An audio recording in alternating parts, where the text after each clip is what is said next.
बिस्मिल्लाहिर्रहमानिर्रहीम। अस्सलाम वालेकुम। बेऔलादी और भांजपन का आसान घरेलू इलाज। खवातीन के अंदरूनी और पोशीदा मसाइल जैसे PCOS, लिकोरिया, यूट्रस में सूजन और दीगर मसाइल या फिर बेऔलादी, भांजपन, इन तमाम मसाइल के हल के लिए आज हम आपके लिए लाए हैं एक ऐसी रेमेडी जिससे आपके ये तमाम मसाइल खत्म हो जाएंगे। आइए तो फिर शुरू करते हैं। ये तमाम जड़ी बूटियाँ जो हम आपको बता रहे हैं ये आपको बआसानी किसी भी पंसार से मिल जाएंगी।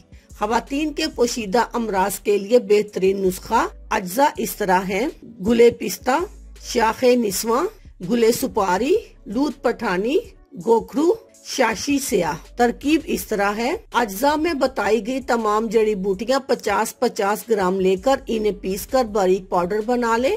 अब रोजाना इसे 1 चाय का चम्मच सुबह नाश्ते से पहले और 1 चाय का चम्मच रात खाने से 2 घंटे पहले पानी के साथ इस्तेमाल करें। ये नुस्खा आपने 1 महीना तक इस्तेमाल करना है। अगर ज्यादा की जरूरत पड़े तो आप किसी भी हकीम या अपनी तबीबा से मशवरा कर ले। अल्लाह हाफिज। शुक्रिया।